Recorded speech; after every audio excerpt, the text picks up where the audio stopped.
أعوذ بالله من الشيطان الرجيم. براءة من الله ورسوله إلى الذين عاهدتم من المشركين فسيحوا في الأرض 4 أشهر واعلموا أنكم غير معجز الله وأن الله مخزي الكافرين. وأذان من الله ورسوله إلى الناس يوم الحج الأكبر أن الله بريء من المشركين ورسوله فإن تبتم فهو خير لكم وإن توليتم فاعلموا أنكم غير معجز الله وبشر الذين كفروا بعذاب أليم. إلا الذين عاهدتم من المشركين ثم لم ينقصوكم شيئا ولم يظاهروا عليكم أحدا فأتموا إليهم عهدهم إلى مدتهم إن الله يحب المتقين. فإذا انسلخ الأشهر الحرم فاقتلوا المشركين حيث وجدتموهم وخذوهم واحصروهم واقعدوا لهم كل مرصد فإن تابوا وأقاموا الصلاة وآتوا الزكاة فخلوا سبيلهم إن الله غفور رحيم. وإن أحد من المشركين استجارك فأجره حتى يسمع كلام الله ثم أبلغه مأمنه ذلك بأنهم قوم لا يعلمون. كيف يكون للمشركين عهد عند الله وعند رسوله إلا الذين عاهدتم عند المسجد الحرام فما استقاموا لكم فاستقيموا لهم إن الله يحب المتقين. كيف وإن يظهروكم لا يرقبوا فيكم إلا ولا ذمة يرضونكم بأفواههم وتأبى قلوبهم وأكثرهم فاسقون. اشتروا بآيات الله ثمنا قليلا وفصدوا عن سبيله إنهم ساء ما كانوا يعملون. لا يرقبون في مؤمن إلا ولا ذمة وأولئك هم المعتدون. فإن تابوا وأقاموا الصلاة وآتوا الزكاة فإخوانكم في الدين ونفصل الآيات لقوم يعلمون. وإن نكثوا أيمانهم من بعد عهدهم وطعنوا في دينكم فقاتلوا أئمة الكفر إنهم لا أيمان لهم لعلهم ينتهون. ألا تقاتلون قوما نكثوا أيمانهم وهموا بإخراج الرسول وهم بدؤوكم أول مرة وتخشونهم فالله أحق أن تخشوه إن كنتم مؤمنين. قاتلوهم يعذبهم الله بأيديكم ويخزيهم وينصركم عليهم ويشفي صدور قوم مؤمنين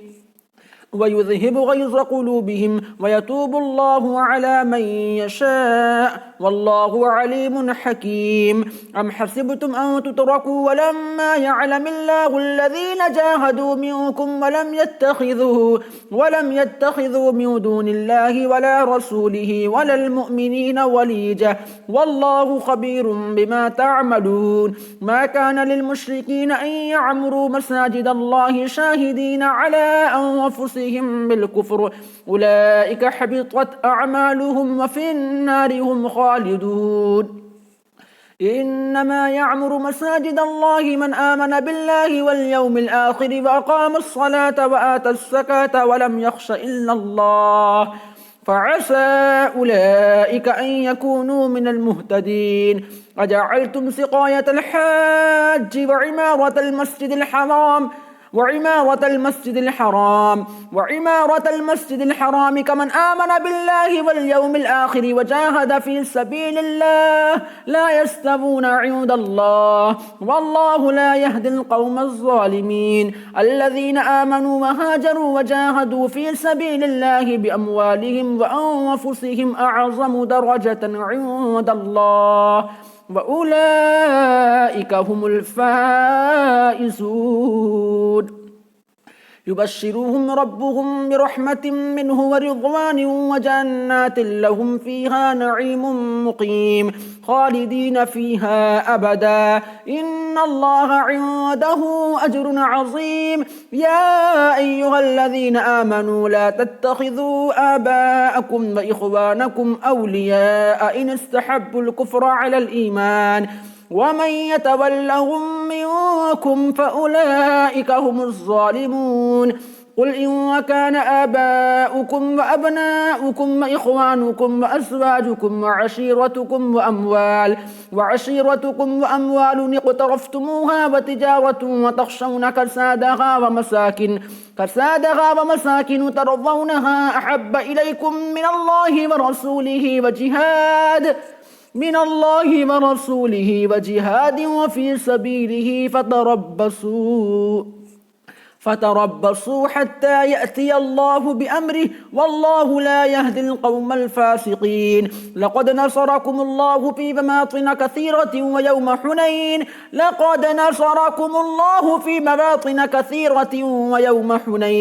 ويوم حنين إذ أعجبتكم كثرتكم فلم تغن عنكم شيئا وضاقت عليكم الأرض بما رحبت ثم وليتم مدبرين. ثم أنزل الله سكينته على رسوله وعلى المؤمنين وأنزل جنودا لم تروها وعذب الذين كفروا وذلك جزاء الكافرين. ثم يتوب الله من بعد ذلك على من يشاء والله غفور رحيم. يا أيها الذين آمنوا إنما المشركون نجس فلا يقربوا المسجد الحرام بعد عامهم هذا وإن خفتم عيلة فسوف يغنيكم الله من فضله إن شاء إن الله عليم حكيم. قاتلوا الذين لا يؤمنون بالله ولا باليوم الآخر ولا يحرمون ما حرم الله ورسوله ولا يدينون دين الحق من الذين أوتوا الكتاب حتى يعطوا الجزية عن يد وهم صاغرون. وقالت اليهود عزير ابن الله وقالت النصارى المسيح ابن الله ذلك قولهم بأفواههم يضاهئون قول الذين كفروا من قبل قاتلهم الله أنى يؤفكون. اتخذوا أحبارهم ورهبانهم أربابا من دون الله والمسيح ابن مريم وما أمروا إلا ليعبدوا إلها واحدا لا إله إلا هو سبحانه عما يشركون. يريدون أن يطفئوا نور الله بأفواههم ويأبى الله إلا أن يتم نوره ولو كره الكافرون. هو الذي أرسل رسوله بالهدى ودين الحق ليظهره على الدين كله ولو كره المشركون. يا أيها الذين آمنوا إن كثيرا من الأحبار والرهبان ليأكلون أموال الناس بالباطل ويصدون عن سبيل الله والذين يكنزون الذهب والفضة ولا ينفقونها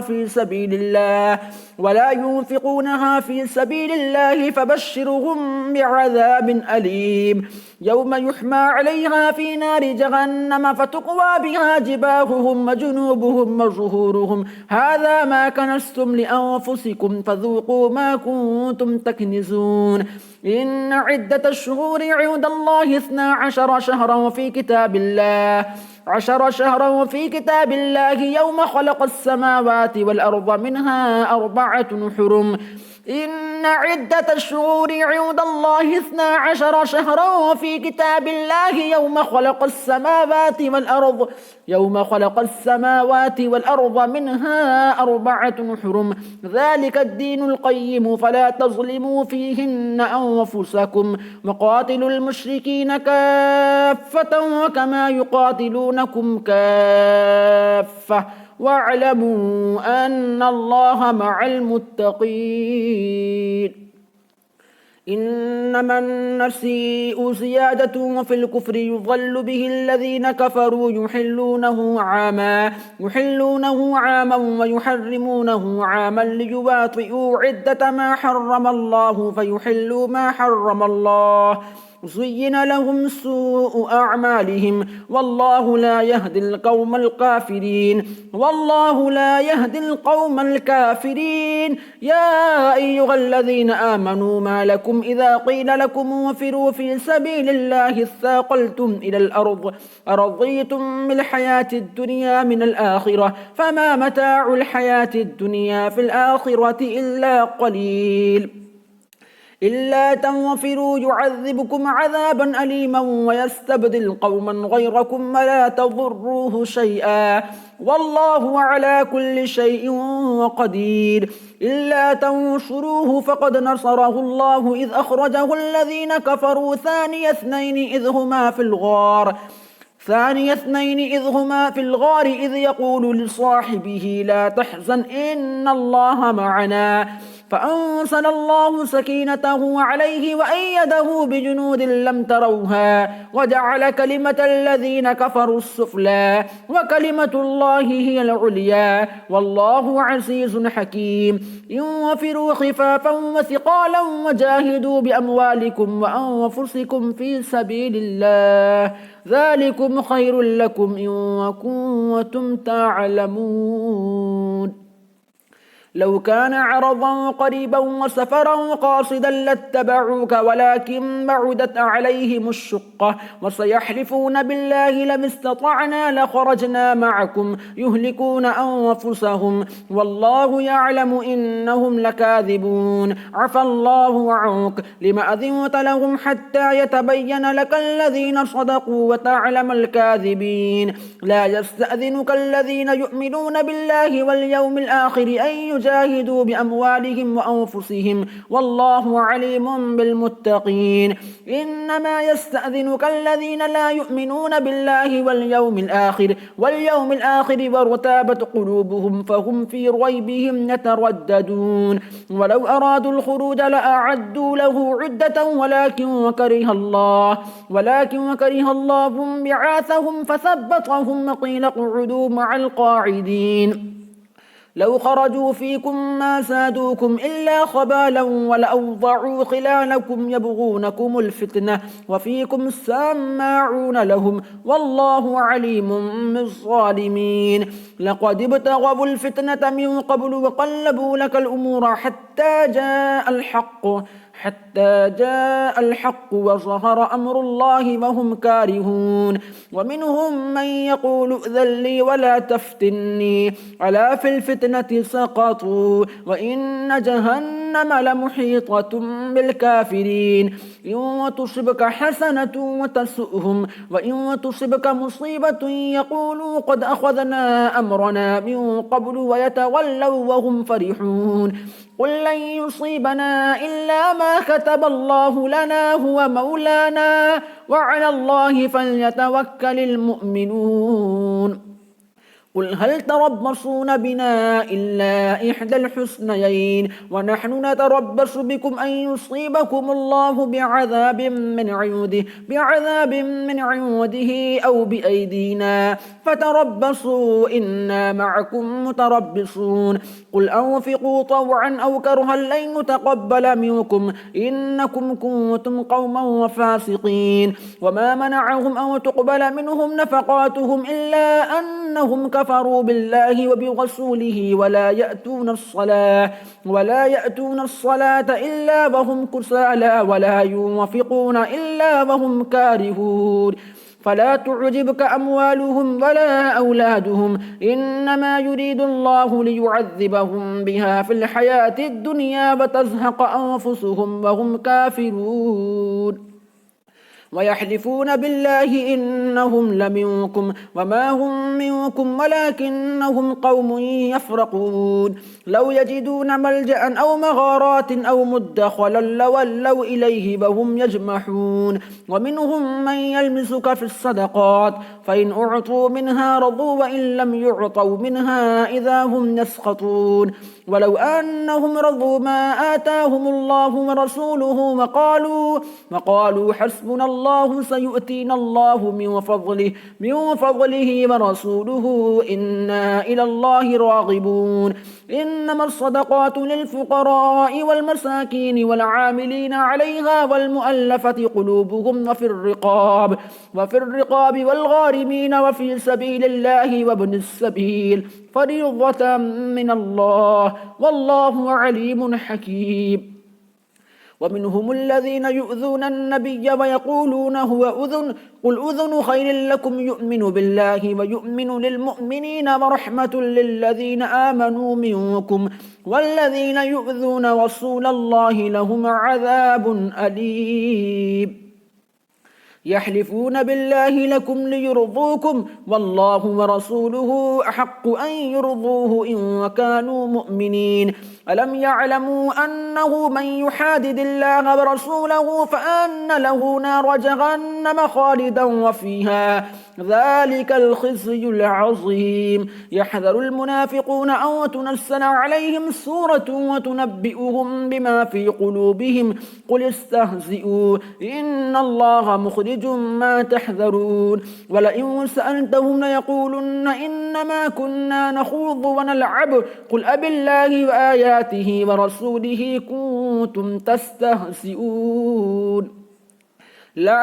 لا تعتذروا قد كفرتم بعد إيمانكم إن نعفو عن طائفة منكم نعذب طائفة بأنهم كانوا مجرمين المنافقون والمنافقات بعضهم من بعض يأمرون بالمنكر وينهون عن المعروف ويقبضون أيديهم نسوا الله فنسيهم إن المنافقين هم الفاسقون وعد الله المنافقين والمنافقات والكفار نار جهنم خالدين فيها هي حسبهم ولعنهم الله ولهم عذاب مقيم كالذين من قبلكم كانوا أشد منكم قوة وأكثر أموالا وأولادا فاستمتعوا بخلاقهم فاستمتعتم بخلاقكم كما استمتع الذين من قبلكم بخلاقهم وخضتم كالذي خاضوا أولئك حبطت أعمالهم في الدنيا والآخرة وأولئك هم الخاسرون ألم يأتهم نبأ الذين من قبلهم قوم نوح وعاد وثمود وقوم إبراهيم وأصحاب مدين والمؤتفكات أتتهم رسلهم بالبينات فما كان الله ليظلمهم ولكن كانوا أنفسهم يظلمون والمؤمنون والمؤمنات بعضهم أولياء بعض يأمرون بالمعروف وينهون عن المنكر ويقيمون الصلاة ويؤتون الزكاة ويطيعون الله ورسوله أولئك سيرحمهم الله إن الله عزيز حكيم وعد الله المؤمنين والمؤمنات جنات وتجري من تحتها الأنهار خالدين فيها ومساكن طيبة وفي جنات عدن ورضوان من الله أكبر ذلك هو الفوز العظيم يا أيها النبي جاهد الكفار والمنافقين واغلظ عليهم ومأواهم جهنم وبئس المصير يحلفون بالله ما قالوا ولقد قالوا كلمة الكفر وكفروا بعد إسلامهم وهموا بما لم ينالوا وما نقموا إلا أن أغناهم الله ورسوله من فضله فإن يتوبوا يك خيرا لهم وإن يتولوا يعذبهم الله عذابا أليما وفي الدنيا والآخرة وما لهم في الآخرة من ولي ولا نصير وما لهم في الأرض من ولي ولا نصير وما لهم في الأرض من ولي ولي ولا نصير. ومنهم من عاهد الله لئن آتانا من فضله لنصدقن ولنكونن من الصالحين. فلما آتاهم من فضله بخلوا به وتولوا وهم معرضون. فأعقبهم نفاقا وفي قلوبهم إلى يوم يلقونه بما أخلفوا الله ما وعدوه وبما كانوا يكذبون. ألم يعلموا أن الله يعلم سرهم ونجواهم وأن الله علام الغيوب. الذين يلمزون المطوعين من المؤمنين في الصدقات والذين لا يجدون إلا جهدهم فيسخرون منهم سخر الله منهم ولهم عذاب أليم. استغفر لهم أو لا تستغفر لهم إن تستغفر لهم 70 مرة فلن يغفر الله لهم ذلك بأنهم كفروا بالله ورسوله والله لا يهدي القوم الفاسقين. فرح المخلفون بمقعدهم خلاف رسول الله وكرهوا أن يجاهدوا بأموالهم وأنفسهم في سبيل الله وقالوا لا تنفروا في الحر قل نار جهنم أشد حرا لو كانوا يفقهون. فليضحكوا قليلا وليبكوا كثيرا جزاء بما كانوا يكسبون. فليضحكوا قليلا وليبكوا كثيرا جزاء بما كانوا يكسبون. فإن رجعك الله إلى طائفة منهم فاستأذنوك للخروج فقل لن تخرجوا معي أبدا ولن تقاتلوا معي عدوا إنكم رضيتم بالقعود أول مرة فاقعدوا مع الخالفين. ولا تصل على أحد منهم مات أبدا ولا تقم على قبره إنهم كفروا بالله ورسوله وماتوا وهم فاسقون. ولا تعجبك أموالهم وأولادهم إنما يريد الله أن يعذبهم بها في الدنيا وتزهق أنفسهم وهم كافرون. وإذا أنزلت السورة أن آمنوا بالله وجاهدوا مع رسوله استأذنك أولي الطول منهم وقالوا ذرنا نكن مع القاعدين.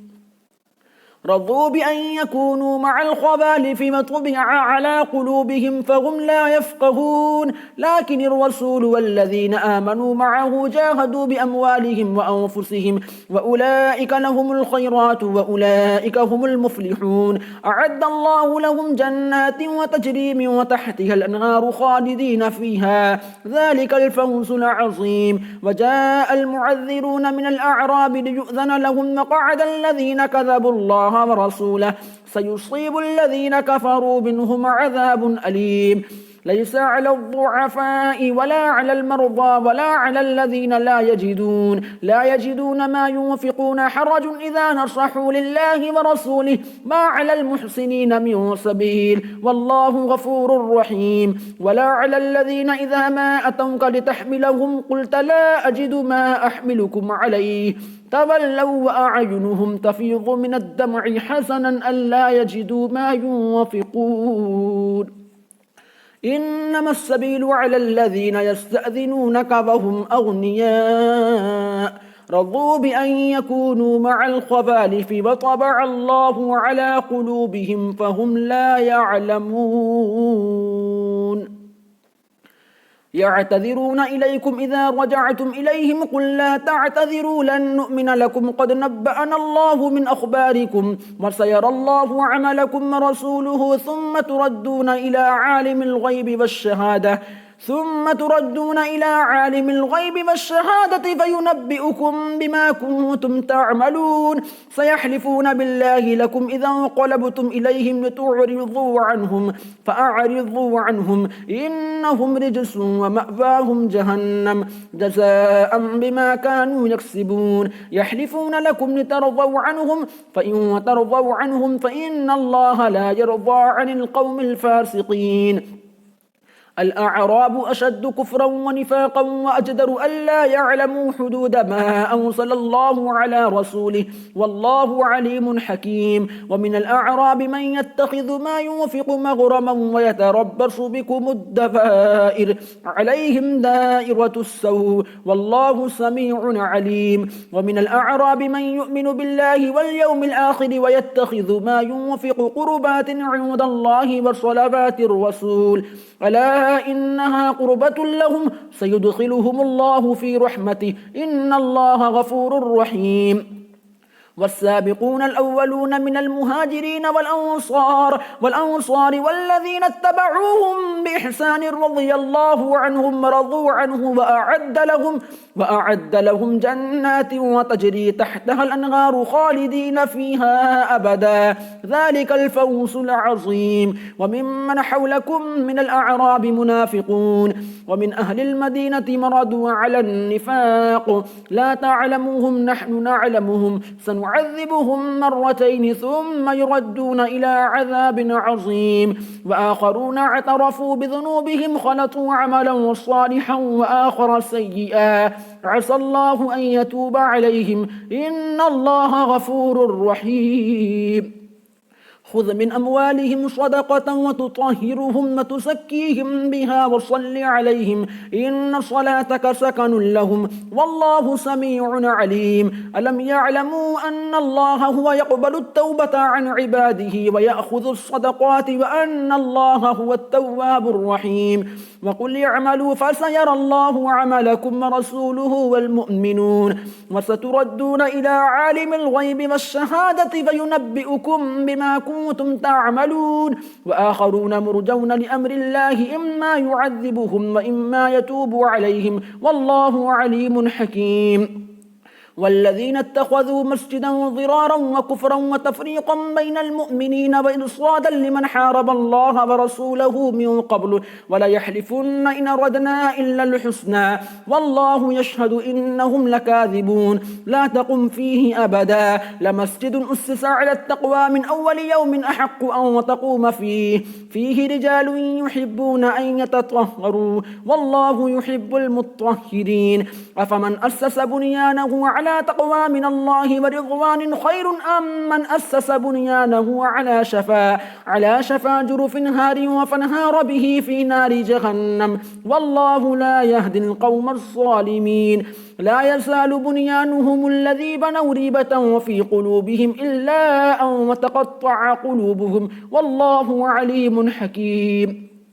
إن الله اشترى من المؤمنين أنفسهم وأموالهم بأن لهم الجنة يقاتلون في سبيل الله فيقتلون ويقتلون وعدا عليه حقا في التوراة والإنجيل والقرآن ومن أوفى بعهده من الله فاستبشروا ببيعكم الذي بايعتم به وذلك هو الفوز العظيم التائبون العابدون الحامدون السائحون الراكعون الساجدون الآمرون بالمعروف والناهون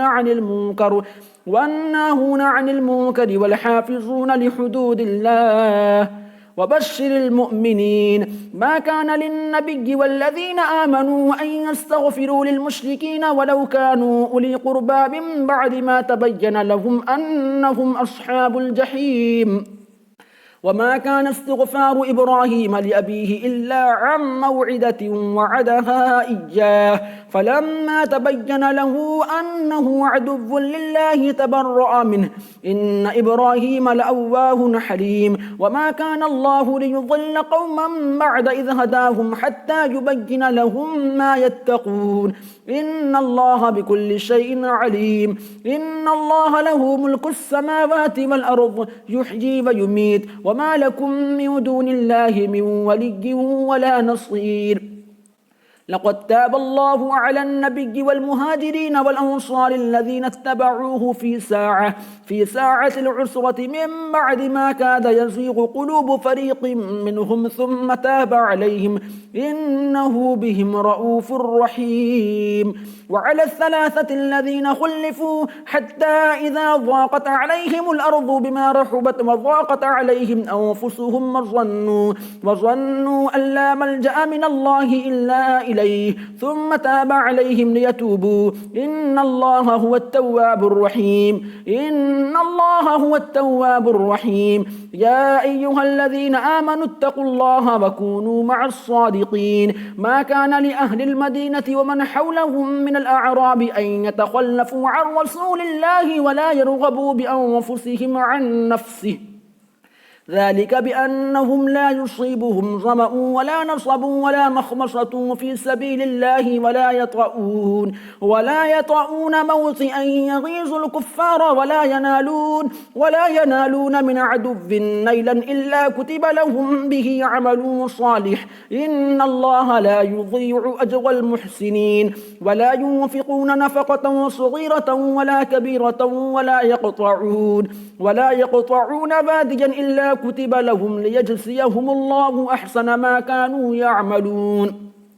وما كان المؤمنون لينفروا كافة فلولا نفر من كل فرقة منهم طائفة ليتفقهوا في الدين ولينذروا قومهم إذا رجعوا إليهم لعلهم يحذرون يا أيها الذين آمنوا قاتلوا الذين يلونكم من الكفار وليجدوا فيكم غلظة واعلموا أن الله مع المتقين وإذا ما أنزلت سورة فمنهم من يقول أيكم زادته هذه إيمانا فأما الذين آمنوا فزادتهم إيمانا وهم يستبشرون وأما الذين في قلوبهم مرض فزادتهم رجسا إلى رجسهم وماتوا وهم كافرون أفلا يرون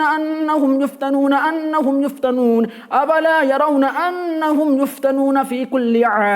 في كل عام مرة أو مرتين ثم لا يتوبون ولا هم يذكرون وإذا ما أنزلت سورة نظر بعضهم إلى بعض هل يراكم من أحد ثم انصرفوا صرف الله قلوبهم بأنهم قوم لا يفقهون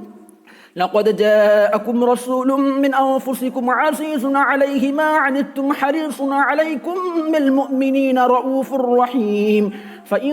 تولوا فقل حسبي الله لا إله إلا هو عليه توكلت وهو رب العرش العظيم